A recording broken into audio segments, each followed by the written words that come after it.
or the Mitch Squared meeting. Today is Friday, November 8th, and I'm joined by Council Member Mitch O'Farrell. Good morning. Thank you very much. We don't yet have a quorum, but that's okay. What we can do is it'll be a communication from the chair until we have a quorum, and as soon as we do, we'll bring those items back. Keep in mind, I'm going to call a certain amount of items consent. You can choose to leave. However, if and when we have a quorum, and I believe we will have a quorum this morning, what will happen is we'll ask all the members to agree to move those items to council on consent as not just a communication from the chair, but also as a recommendation from the entire committee. And therefore, if one of them have a question and want to call it special, they can bring that item back. So it's your risk, but I'd like to get you out of here as quickly as possible because I know you're all busy.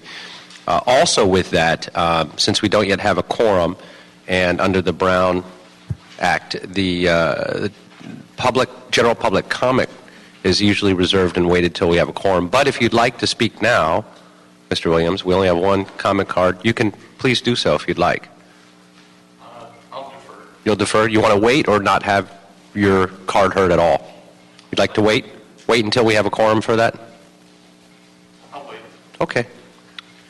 So with that, we've got, unless there's an objection from my colleague, on consent, we'll go ahead and have items. These are, for the most part, all grants. They all have reports. And so they're items 1, 2, and 3, 6, 7, and 10, 11, 12, and 12 through 21 are all the trust funds. Those are note and files. So those will be taken together, also as consent.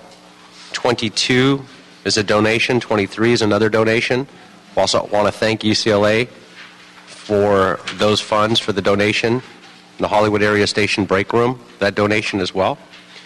And item 4, which is a UASI grant acceptance. All of those items would be consent unless... No objections. Okay. John White, City Clerk. Council members, items 2, 3, 4, and 6 have CA reports that were submitted after the publication of the agenda. Do you wish to approve those reports with your action this morning? Yes, sir. Thank you. Thank you very much. With that, we're also going to continue item 5 is not ready yet, so the 2012 Port Security Grant, there's a city match. It's going to come back and figure that out with the CAO, I believe. So we'll go ahead and continue that item 5, for a future date, and we don't have the date yet. So as soon as we get that and the CAO is ready, we'll be made aware and we'll let you know, John, when to schedule that. Thank you. Okay. That leaves item 8 and 9. And so we'll go ahead and take item 8. Item 8, motion. Oh, well, you know what? We're going to wait for Joe on that one. That's his. So I believe he's on his way. His book is here. His pen is here. So he's here in spirit. So we'll wait for him to come in. So we'll go ahead and take item 9, and I believe Harry's got an update on that.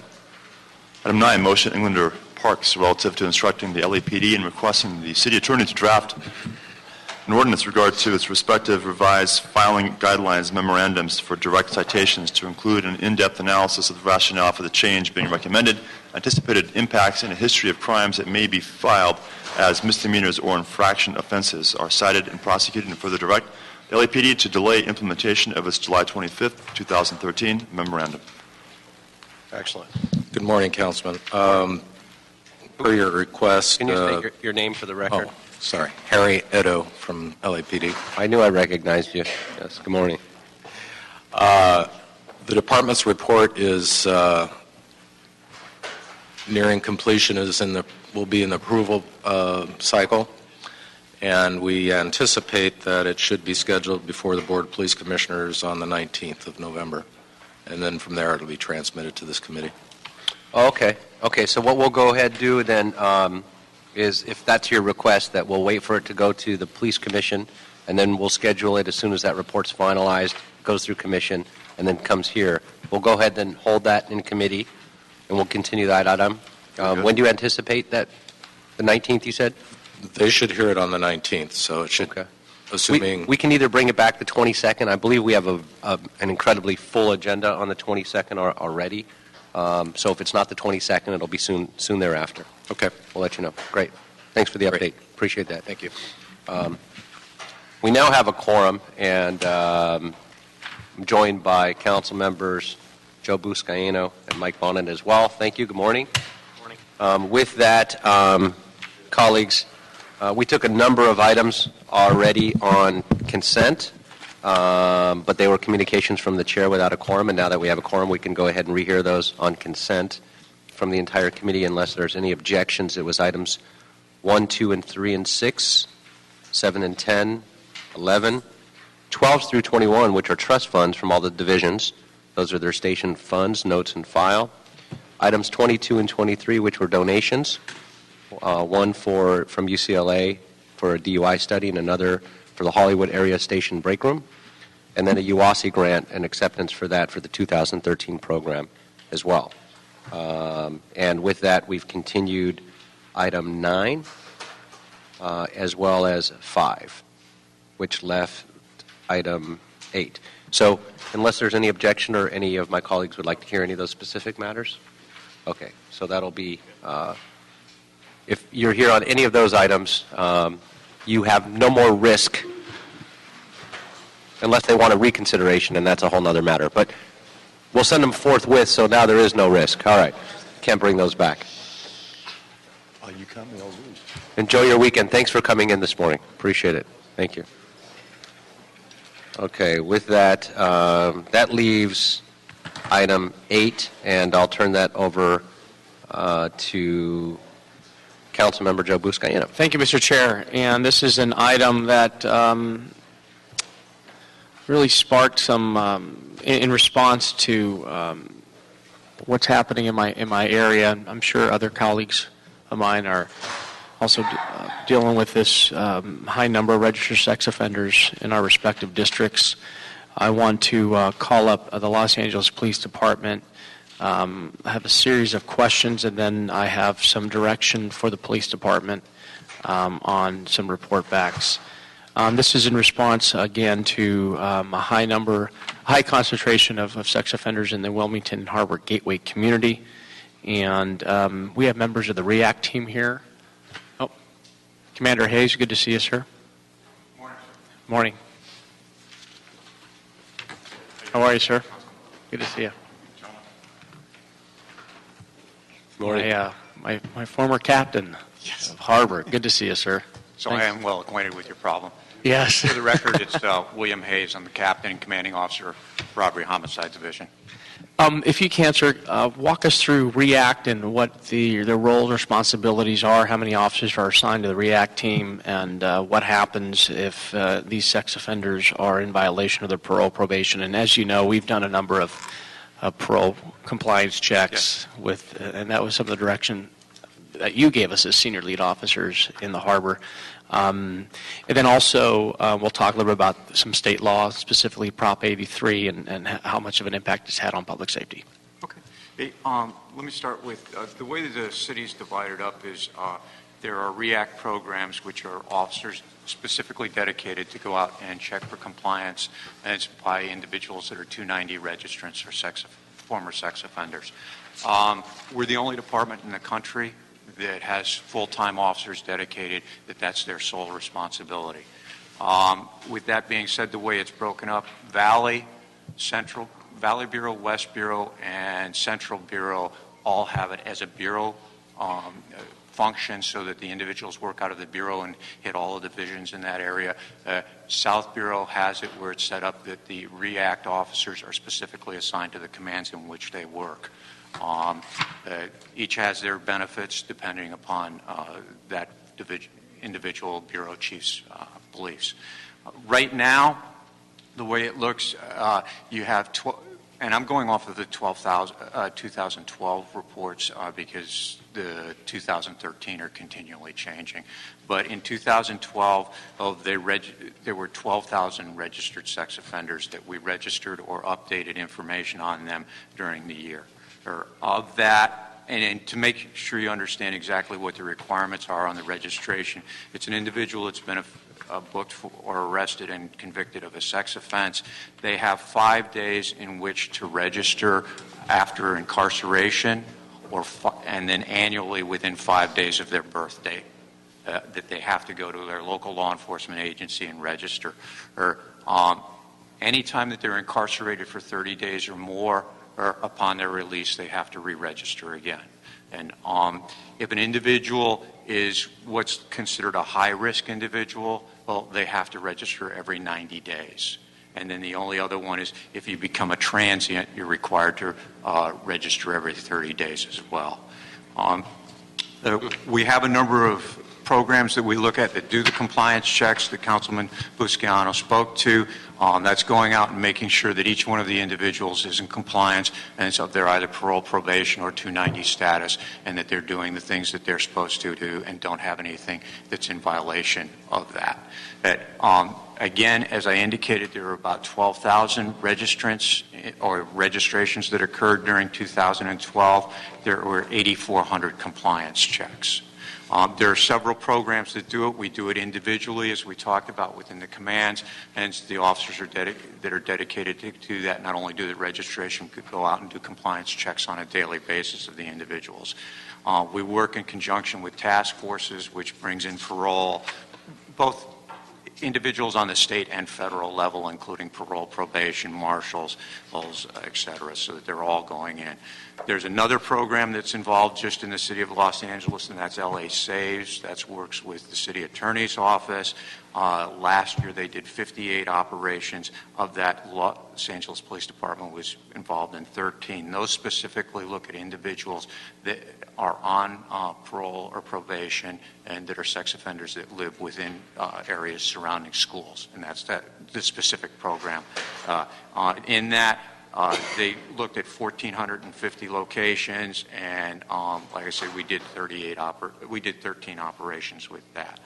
There is a community policing grant that came to the Los Angeles Police Department for $500,000 that will expire in January of 2015. What that did was allot for the hiring of 3 new police officers, bears pays for them, and then allows us to take tenured officers and put them into this program so that we have the compliance checks. The other thing that occurs is that to increase the database, we've gone through and we've looked at all of the parolees and all the individuals on 290 and make sure that their DNA is on file as a requirement, and that has been done, and that's something that we continue to do as a result of this program. As a result of those 8,400 compliance checks during that year, there were 278 individuals that were not in compliance with the requirements of their parole, probation, or sex registrant status. What it breaks down to is about 55 of those cases were individuals who absconded or failed to register within the 5 days. That's pretty much a breakdown of what we've done during the past year and what the program is designed Cap, to do. in regards to the number of registered sex offenders, how does CD15 compare to other districts on those specific crimes against minors? Do you have the breakdown? What I have is, and the way it's broken down is specifically for each one of the commands throughout the city. Okay, so for specifically Harbor. Is you have in Harbor area right now, and I spoke primarily Harbor area, and I didn't include Southeast at this point in time. Okay. But you have 430 registrants that are in the Harbor area. That's down from when I was there with you. It was 2009, 2010. It was close to 600. So it is down to about 430. What I would tell you is I can't break it out specifically at this juncture to determine how many of those would be against children. But what I would say is the way we look at it is in California, you figure 25% of the individuals have been evaluated as to high-risk standards, and those are individuals that are on active parole. Also, if we take a look at the numbers in the city of Los Angeles, 12,000 registrants, and 3,000 of them have been evaluated as to high-risk issues, and of that, it turns out that about 30% or 900 are in a high-risk category. That's distributed throughout the city. At this juncture, again, I couldn't tell you specifically as to your district, Okay. Councilman, But we can pull that up through CompStat numbers if my other colleagues. You want, we can look at those numbers. It requires a fair amount of vetting, but if you were to take the 30% of your 40, saying average throughout this, that they're distributed equally throughout the city, that would give you. I also understand that the REACT officers or the program itself, they're working with state parole on creating, on trying to avoid the super high concentration of registered sex offenders. Have these conversations been productive? What's the status of our partnership with the parole department? Very much so. As you were aware, the numbers were, as I indicated, in the 600s in 2009, 2010 in Harbor area. And I can't speak to the others specifically, but having had the prior knowledge running that command and worked closely with the SLO office, in particular, Brian and Cook. And we developed a relationship for the area that was getting hit specifically in Wilmington and then up in the Gateway area. Those discussions worked, and you've seen the reduction now to approximately 430. There is an effort on their part not to go specifically through, any one area in the city, and I would say probably the result of more stringent residency requirements in the other cities had probably pushed some of them into our city at that point in time. The other thing is the litigation with the Proposition 83. So I understand there's ongoing litigation to Prop 83, known as Jessica's laws. Has that had an impact on public safety? We've seen a reduction in the amount of crimes against children? No. What we're finding, if you're going crimes, specifically crimes against children. Or in general, just sex crimes. Well, I would say you need to look at two things. One thing is with crimes against children specifically, the way we look at it is about 93% of the individuals that offend against children, the victim knew them. And the way it breaks down is about 35% were actually family members, or 58%, and the remaining 58% were family acquaintances, either other family members or friends, and that actually assault the victim. So it's kind of a misnomer that that's actually what's out of that individuals on the streets are roaming and going after children. And what we've colleagues in my district over the course of the last year, we've held a series of public outreach meetings, town hall meetings, partnership with the neighborhood councils. Some of the neighborhood councils have formed subcommittees on this issue. And I've been told in my conversation with the LAPD and also with REACT that the education and outreach component is something that needs to continue, keeping the residents safe and aware of registered sex offenders and what threat they may pose. Can you briefly describe how residents in partnership with the LAPD can keep their families safe when it comes to this issue? Yes. As I indicated, with 93% of the crimes being related to the family in some way, shape, or form, I think one is you obviously have to look at who your family members are and believe the children when they're talking to you. When they say that something is amiss, that you don't just kind of let it go by the wayside. You've actually got to sit down with the child, talk to them, and follow through with that. And then, obviously, if you believe it's significant enough, report it to local law enforcement so that we can investigate it, or Department of Children and Family Services. I would highly recommend that individuals go on Megan's Law, the website, look at that, and see who lives in your area. It tells where the clusters are, who the individuals are, so that you're acquainted with it and you don't put your children at risk by having them in those types of areas. Megan's Law is quite a tool. I remember there was a coach at Bogdanovich Park, Arthur Ashcraft, senior lead officer, a resident approached him that this individual was coaching at a local park. Yeah. And I don't know if you recall that incident, but it definitely is a tool.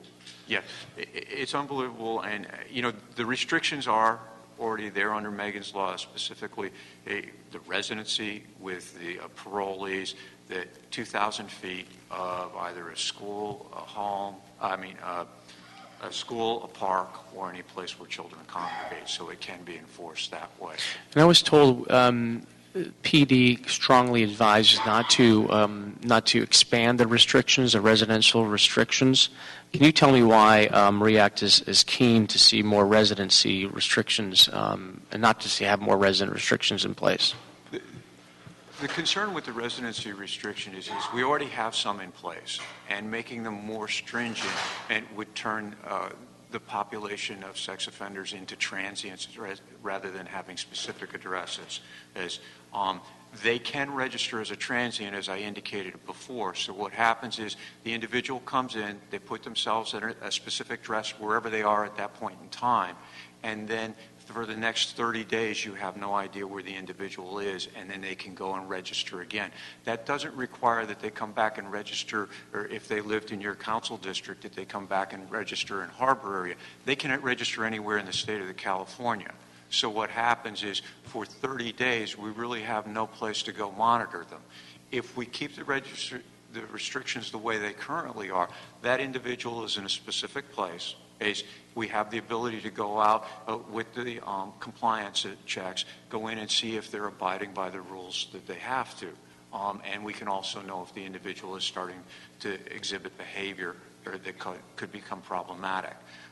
The other thing that we've looked at is they've done a number of studies, and the one that I was referring to and have read recently is the Colorado study in 2004, and that's the most recent one that I have at this point.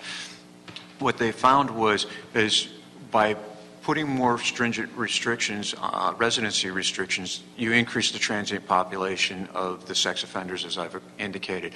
And what happens is you see a higher rate of recidivism among them because there's the stability and the ability to get at mental health care and the monitoring and the social systems that were set up for them tend to break down. They become more isolated. So now that there aren't individuals monitoring or providing them the mental health assistance that would prevent them from going back to that behavior. Right. So what we're doing is we're kind of pushing them into that mode. I think the biggest thing for me is right now, if you were to look at Los Angeles, is we have about 522 of the individuals that are registered as transient. And that would increase dramatically, and we wouldn't know where those individuals are. We would have they just list themselves as transient, living in a community, but we have no idea where to go look for them. And again, like I said, Sure. They could move from your council district to council in Bonans and Venice and back and forth, Right. and become predators without us being able to identify who. So having been involved in a number of compliance checks as a senior lead officer, I wholeheartedly agree with you and the police department stand on we need to know where they live. Absolutely. For us in the harbor, we need to also address the issue of the high concentration of registered sex offenders on one given block. With that, any other alternatives that the police department can suggest and solutions that in the specific issue of the high number concentration of sex offenders in one area? And I understand it, and I know we went through some of the dilemmas, and I can speak to one that we had specifically in the Wilmington area. Fortunately, that was more in a industrial area, right. And you had all the individuals in one place. Again, my concern was displacing them. I wouldn't know where they are, so that worked. We've worked closely with parole and probation about where they're releasing the individuals to so that we don't get that type of concentration. I think the other thing you may see is parole is no longer paying the way they used to for the individuals to come out and give them the money. And that was very lucrative. Are you talking about the property owner? The property owner, right. It was very lucrative at one point in time because the individual got $1,000 a month to pay for housing. So if you got an apartment like we saw, and you've seen in many of your council districts, where the individual could put several individuals, registrants in there, you put 6 individuals in there and you're getting $1,000 a month from parole for the housing of that individual for the first 6 months they're out, you're getting $6,000 rent, and for an apartment room that probably would go for $1,000 to $2,000. Whereas I think with the parole no longer paying that, it may not be as lucrative for those apartment owners, so they may look at some other things. Colleagues, just for your information, there's been a number of surrounding cities who are trying to put more resident restrictions into place, and we're finding in Long Beach and other cities across our area. And I understand that there's ongoing litigation on this issue, but we just need to do what we can to address. And I have a number of report backs, and I'll turn it over to you, Mr. Chair. Or I can go. If you could finish and go through your report, absolutely. I would just ask, Captain, that we get a written report back from the police department and city attorney. We'll put this in the record. You don't have to write this down. That we get a written report back from the city attorney and the police department to report on the challenges other neighboring cities have faced in attempting to add residency restrictions. 2, what, if any, effect they have had. 3, what is the status of current litigation on those restrictions? And 4, what recommendations the police department can offer to keep residents safe from sex crimes, offenders, more education, better coordination with parole, and more community outreach meetings and training. And I'll get this over to the clerk. Certainly, and in response to that, I would gladly do it. I would ask that, if possible, we could get a 60-day turnaround on that. 60 days it is. The only reason I'm asking that is if we're going to other outside cities, I don't want to put undue burden on there. Very good, and especially in light of the holidays coming up. So thank you, sir. I'll be more than glad to do it. As I've offered to your council district from having come there, I would offer to any of the other council districts that my staff and I would be willing to go out to community meetings, discuss the issues, and make sure that they're aware of it and continue with the education component. Thank you, Captain Hayes. You've just been a champion on this issue on the local end of it as an area commanding officer. It's great to know that Chief Beck is empowered even more so now on a citywide issue, so we thank you for your leadership and your commitment to public safety. Thank you. Thank you, Mr. Chair. Gentlemen. Yeah, I just want to thank you and the department for the thoughtful approach on this. What percentage currently of registered sex offenders would you say are transient? It's 100. It's 525. So if you've got 12,000, maybe 20%. No, not even. Probably about Lower. Yeah. And do we suspect that sex offenders who are transient tend to blend into the general homeless population? Yes, I would say that. Blend into the homeless population and blended into other parts of the community as well, yes. So probably good numbers or disproportionate numbers in Skid Row, Hollywood, and Venice, right? Yes, sir. Once they become that transient, yes, I'd agree, and they would probably go to areas where there's large concentrations of people. Yeah, that's what I was concerned with. Okay, thank you. Obviously, it does create a concern for you and your district. We would work with it. I know that they are very active over there in the compliance checks, and we can work with that. Again, like I said, my concern with that residency restriction is that it does put it at risk. Yep. And again, being able to track them and make sure that they're getting the social services that they need to stay on the issues is very important. Thank you. Thank you very much. Great, thank you. And if you could, just a couple things. One, I wanted to thank Councilmember Buscaino for bringing this forward as well. There are a lot of other issues as it relates to housing that we've been grappling with. There's a proliferation of these homes, quite frankly, these what we consider unlicensed facilities, if you will, that house many sexual offenders and others. We've had situations throughout the city where the 6 you speak of refers to state law. It's the 6 or fewer that are allowed by state law to operate a facility. However, we have many that have 20, 30, 40 people living in a home, many sex offenders, and many of them that even though that is outside of what's allowed, the laws here on the books in terms of zoning and what's allowed are draconian, archaic. They are not parallel to what's happening in the state of California in terms of community care facility issues. So we've created an ad hoc working group on that in council as well. In fact, we're going to begin meeting on that very shortly. The schedule is just coming out now. And I'd like to see this item fold into that as well. And a lot of the items and the requests that you asked, I'd like to come back to this committee, but also be referred to that committee in terms of what suggestions LAPD has, what kinds of things we're looking for. The spirit of that is that we're trying to keep the good housing and solve a lot of the homeless issues. We're trying to make sure and ensure that we protect those vulnerable in society, particularly seniors and veterans and others, while not throwing the baby out with the bathwater, if you will, to ensure we protect those good programs, Home for Good and others, like United Way and everything that a lot of folks are doing that don't have the ability to get state license because they don't fall under the state requirements, but we don't have a license requirement here in the city to make it easy for them and efficient, cost effective. But then what we end up is with a lot of these bad operators that are out there, and they're in every community, and a lot of them have sex offenders in them as well. And we get these very shady characters that run these homes that warehouse these individuals right next door to daycare centers, next to parks. They don't register, and we know where a lot of them are at because we have a lot of calls out for service. So this is incredibly important that we look at all of this in context, and that we come up with some protections for the community. We fold this part into it as well, but we figure out a way to strike that balance to ensure we protect those transitional and long-term housing programs that are effective. So if you can keep that in mind as you come back with recommendations, I think they're all connected. Really appreciated all your leadership and your expertise on this.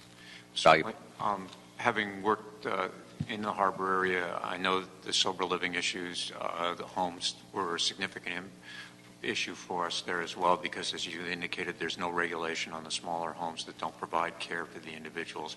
And it was not only the sex offender issues, but the transition for narcotics or alcoholic abusers, but in particular the narcotics abusers, we had crime associated with that. So I'm well aware of those issues and the frustration that you feel with the regulations about them. What you have, colleagues, you have an SME here, what we call in police work, a subject matter expert before you when it comes to these types of issues that we're discussing here. When the police department promotes you to commander, I just hope they put you in a position that, that you can continue to move forward. You are far more optimistic than I am. With that. Commander, number one on the list. I'm looking at a future deputy chief, but go big or go home. All right.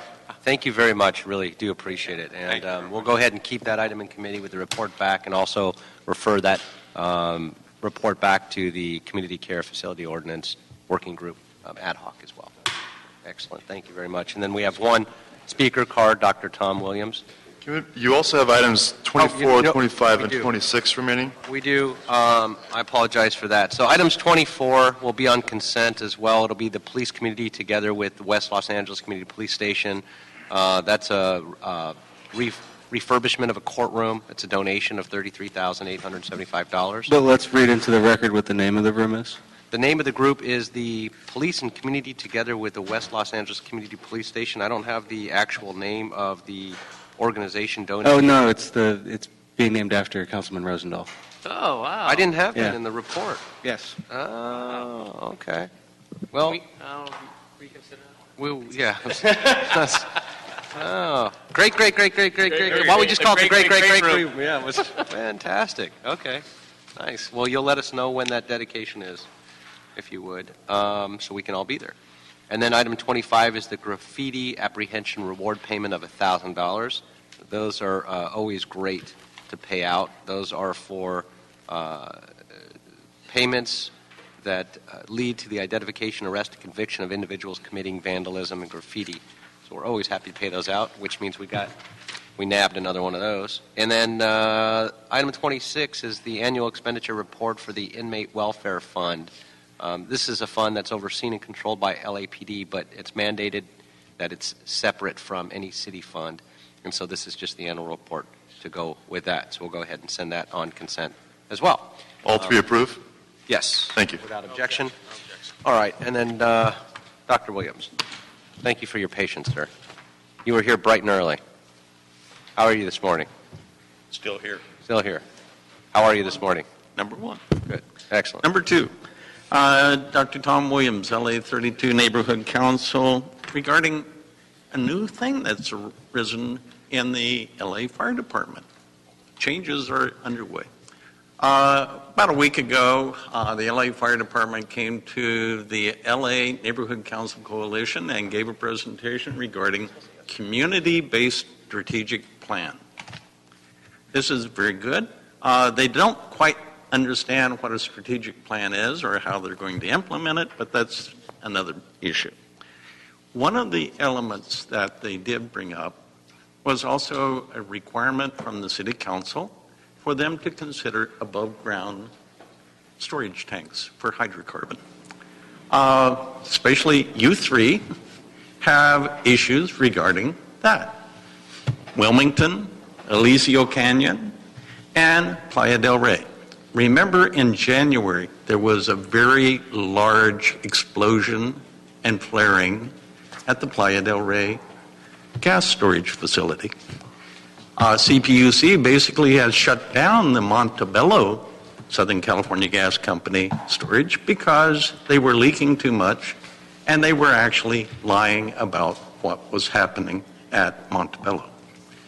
What has happened regarding lessons learned at Playa del Rey? We don't know. They say it was operator error, but not in a storage facility. In Wilmington, soon there may be a request for 60,000 barrels a day of crude oil to be imported from Canada to the Valero refinery. Right. 60,000 barrels. What happens when you have empty tankers? And with this going to be a problem of fire danger? Maybe. Great. Thank you very much. Thank you. All right, that'll conclude public comment. That'll conclude the agenda as well, and that'll conclude the committee. Thank you very much.